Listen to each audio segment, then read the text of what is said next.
हरे कृष्णा, दंडवत प्रणाम। तो आज हम भगवद गीता के 5.13 श्लोक की चर्चा करेंगे। सर्व कर्माणि मनसा संन्यस्यास्ते सुखम वशी न द्वारे पुरे देहि नैव कुर्वन् कार्यम्। अनुवाद तथा तात्पर्य श्री प्रभुपाद जी के द्वारा श्री प्रभुपाद की जाए। जब देहधारी जीवात्मा अपनी प्रकृति को वश में कर लेता है और मन से समस्त कर्मों का परित्याग कर देता है, तब वह 9 द्वारों वाले नगर में भौतिक शरीर में बिना कुछ किए कराए सुखपूर्वक रहता है।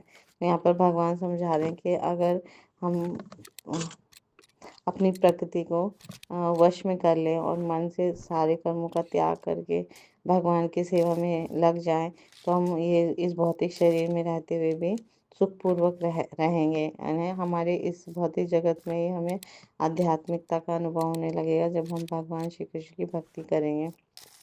और हमारा शरीर में 9 द्वार होते हैं, 9 छिद्र होते हैं। तो उसकी कल्पना यहाँ पर भगवान उपमा दे रहे हैं। 9 द्वारों वाला नगर, भौतिक शरीर को 9 द्वारों वाला नगर बता रहे हैं। तो उसमें वो सुखी पूर्वक रहते हुए जीव। तो तात्पर्य श्री प्रभुपाद जी बहुत सुंदर समझा रहे हैं कि देहधारी जीवात्मा जो है 9 द्वारे वाले नगर में रहता है। शरीर अथवा नगर रूपी शरीर के कार्य प्राकृतिक गुणों से स्वतः संपन्न होते हैं। तो शरीर की परिस्थितियों के अनुसार रहते हुए जीव जो है अपनी इच्छा अनुसार इन परिस्थितियों से परे हो सकता है ना, अलग हो सकता है। तो अपनी परा प्रकृति को विस्मृत करने के कारण हम अपने आप को शरीर मान बैठे हैं, समझ बैठे हैं, लेकिन हम शरीर नहीं, हम आत्मा है। जीवात्मा जो है वो भगवान श्री कृष्ण का अंश है। तो जब हमें ये अज्ञान हो गया है कि हम ये शरीर हैं, तो इसीलिए हमें कष्ट मिल रहा है भौतिक जगत में। भौतिक प्रकृति हमें कष्ट दे रही है, 3 के ताप हमें हमेशा निरंतर सता रहे हैं, है ना। तो लेकिन कृष्ण भावना अमृत के द्वारा अगर कोई जीव अपनी वास्तविक स्थिति को पुनः प्राप्त कर लेता है, तो वह देह बंधन से मुक्त हो सकता है। उसे दिव्य ज्ञान मिल जाता है कि वह शरीर नहीं है, आत्मा है, भगवान श्री कृष्ण का अंश है। तो इसी संबंध में हर अंशी को अपने हर हर अंश को अपने अंश की सेवा करनी चाहिए। तो इस कारण से वह परम सुखी हो सकता है। तो जो ही कोई कृष्ण भावना अमृत को प्राप्त हो जाता है, वो सारे कार्यों से सर्वथा विलक हो जाता है। तो अब वो अपना हर कार्य भगवान कृष्ण की प्रसन्नता के लिए करता है, सेवा में लग जाता है, जिससे वो परम सुखी हो जाता है। तो ऐसे संयमित जीवन में जिसमें उसकी कार्य प्रणाली में परिवर्तन आ जाता है, जब परिवर्तन ऐसा कर लेता है, तो 9 द्वारों वाले नगर में यानी शरीर में सुखपूर्वक निवास करता है। तो ये 9 द्वार श्वेता शुतर उपनिषद 3.18 में और विस्तार पूर्वक बताया गया है। नव द्वारे पुरे देहि हंसो लीलायते बहि वशी सर्वस्य लोकस्य स्थावरस्य चरस्य च। जीव के शरीर के भीतर वास करने वाले भगवान ब्रह्मांड के समस्त जीवों के नियंता है।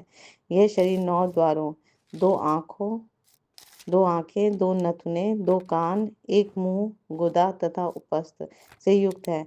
बद्ध अवस्था में जीव अपने आप को शरीर मानता है, किंतु जब वह अपनी पहचान अपने अंतर के भगवान से करता है, तो वह शरीर में रहते हुए भी भगवान की भांति मुक्त हो जाता है।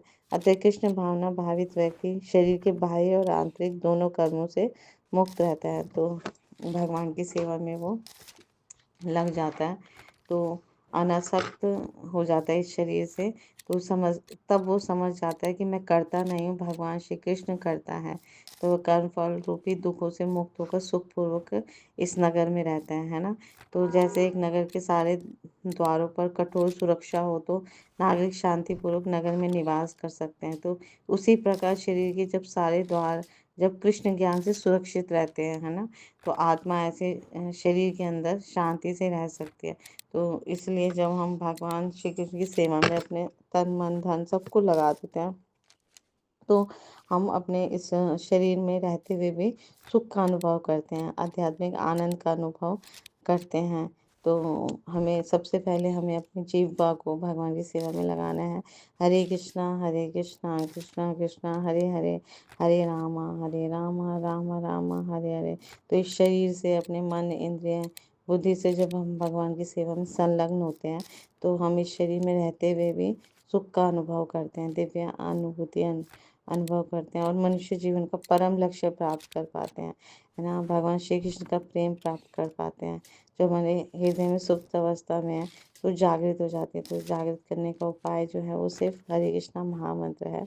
तो भगवान के पवित्र नाम, रूप, गुण, लीला, है ना, धाम के बारे में जब हम निरंतर श्रवण करेंगे, कीर्तन करेंगे, तो हमारा दिव्य अनुभूति शरीर में ही होने लग जाएगी। स्वयं भगवान कह रहे हैं कि 9 द्वारे वाले नगर में वह जीव जो है सुखपूर्वक निवास करेगा, अगर वो भगवान की भक्ति में संलग्न होगा तो। Thank you so much. Guru Maharaj की जय, श्री प्रभुपाद की जय, आप सब भक्तों की जय।